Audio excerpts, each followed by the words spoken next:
So hello guys, आज हम करने वाले हैं chapter 3 class 6। So let's begin. D1 question 1, define the following: natural material, transparent material.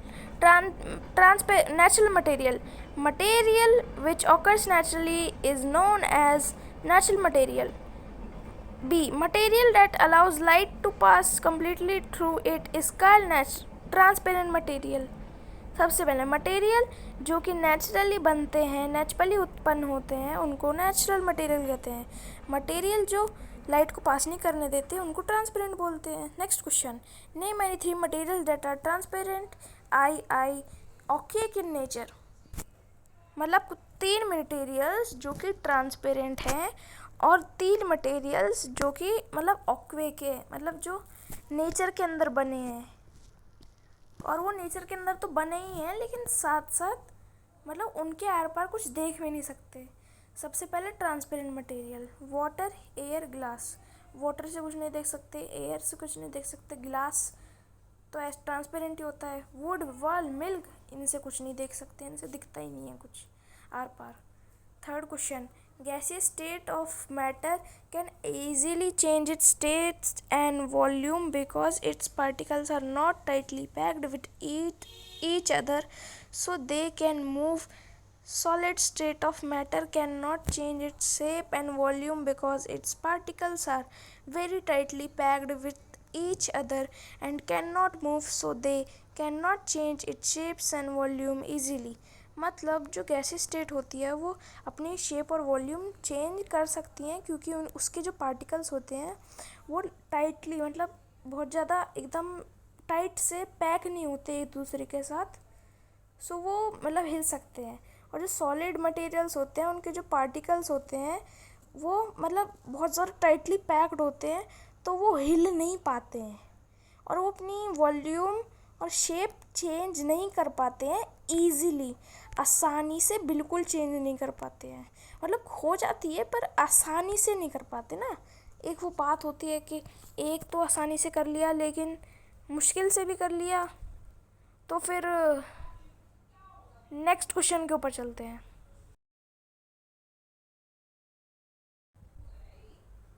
The property of mixing of particles of two materials on their own is called diffusion.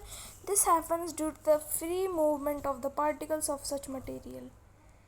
मतलब जो property होती है mixing की, particles दो material को एक साथ, मतलब जो दो मटेरियल्स होते हैं उनको मिलाने की जो प्रोसेस होता है उसको डिफ्यूज़न बोलते हैं। और ये होता है जो फ्री मूवमेंट होता है उसके पार्टिकल्स सच मटेरियल, मतलब उसके फ्री मूवमेंट के जो पार्टिकल्स होते हैं, अब वो जो भी मटेरियल हो उसके पार्टिकल्स अगर फ्रीली मूव करते हैं तो वो गैसियस है। मतलब समझ लो कुछ जो समझ में आ रहा है, क्योंकि मैं टीचर तो हूँ नहीं जो समझा तो सकता नहीं हूँ, लेकिन अगर तुम्हें समझ में आ रहा है तो समझ लो, और तो क्या ही कर सकते हैं। मैं तो पूरे एफर्ट्स डालता हूँ आपको समझाने में। समझ नहीं आ तो कोई बात नहीं, किसी और वीडियो से देख लो, बाकी और अच्छे समझाएंगे। पर चलो नेक्स्ट क्वेश्चन पे बढ़ते हैं।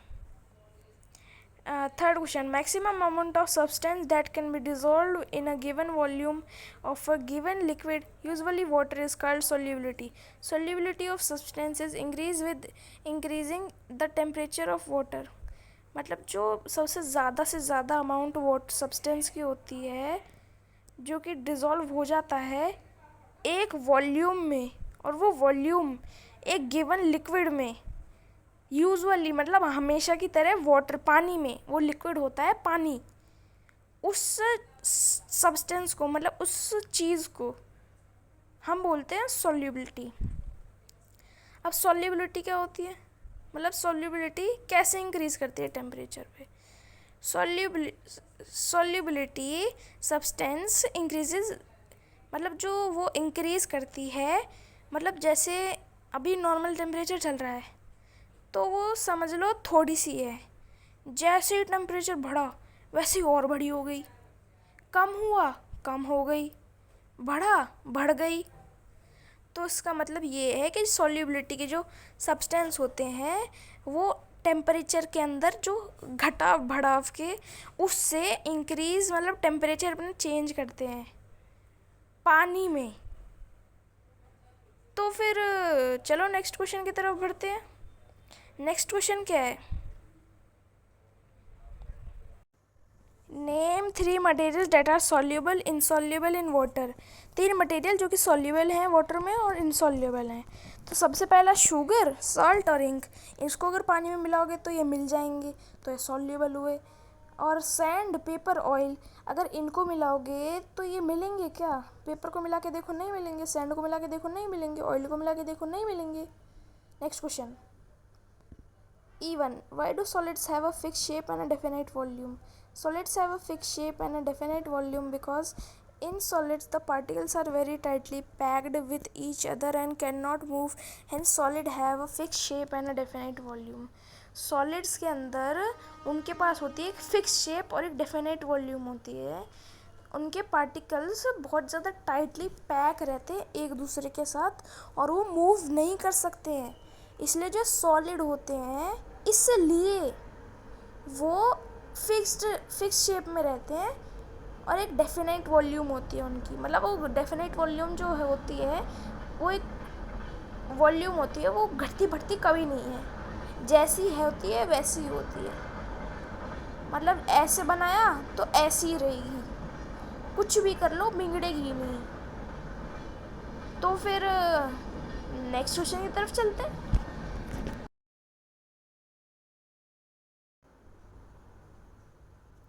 Answer. Take a beaker half filled with clean water.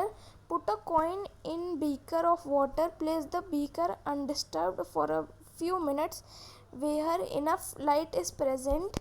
Now observe the coin immersed in water from the top of the beaker. Are you able to see the coin? You can clearly see the coin immersed in water. This proves that water is a transparent liquid. इस activity में ये समझ रहा है, समझने वाली बात है कि तुम्हें सबसे पहले एक बेकर लेना है। बीकर एक मतलब जग होता है वो टाइप का ट्रांसपेरेंट, उसको पानी से आधा भर लेना है, क्लीन अच्छे वाले मतलब फ्रेश पानी से भर लेना है और उसके अंदर एक सिक्का डाल देना है। सिक्का डाल दोगे और कुछ मिनट के लिए उसको ऐसे बिना कुछ हिलावट के छोड़ दोगे जहाँ पे लाइट प्रेजेंट है। तो मतलब आप देखोगे कि वो जो कॉइन है उसको जब हम ऊपर से देखते हैं उसके टॉप से तो वो हमें साफ साफ दिख रहा है। तो ये एक्टिविटी हमें ये बताती है कि जो ट्रांसपेरेंट लिक्विड होते हैं मतलब वो जो पानी होता है वो एक ट्रांसपेरेंट लिक्विड होता है। ये नहीं कि सड़ा हुआ पानी डाल दिया हाँ ट्रांसपेरेंट लिक्विड बन गया, नहीं नहीं नहीं, मैं बोल रहा हूँ फ्रेश वाटर होता है ट्रांसपेरेंट लिक्विड। तो फिर चलो नेक्स्ट क्वेश्चन की तरफ। Next question, take some clean water in a beaker and place the beaker on the table where enough light is present. Drop a few crystals of potassium permanganate in water. Observe the water carefully. You will see that pink color spread slowly in water. This shows diffusion of a solid in liquid. मतलब हमें एक baker लेना है जग type, उसके अंदर हमें उसको table पे रखना है और उसके अंदर पानी डाल देना है जहाँ पे रखना है जहाँ पे बहुत ज़्यादा लाइट है। और उसके अंदर पोटामिन पेसगामिन एक चीज़ होती है, सॉलिड होता है, वो पिंक कलर का होता है। उसको अगर हम उसके अंदर डालते हैं ना पानी के अंदर तो कुछ देर के बाद हम देखेंगे कि वो जो पिंक कलर है ना उसका पिंक कलर वो उसके अंदर मतलब ऐसे स्लोली फैल रहा है, धीरे धीरे वो पानी के अंदर स्प्रेड हो रहा है। तो ये बताता है कि सॉलिड का डिफ्यूज़न पानी में मतलब solid in liquid, diffusion of solid in liquid. इसका क्वेश्चन क्या था मैंने पढ़ा नहीं था तो अब पढ़ देते हैं, कोई बात नहीं। Describe an activity to show that a solid can diffuse slowly in a liquid. तो ये क्वेश्चन समझ में आ गया। नेक्स्ट क्वेश्चन में चलते हैं।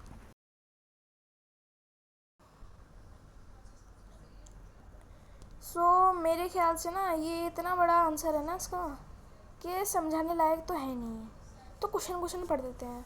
What is a saturated solution, how can one prepare a saturated solution of common salt in water.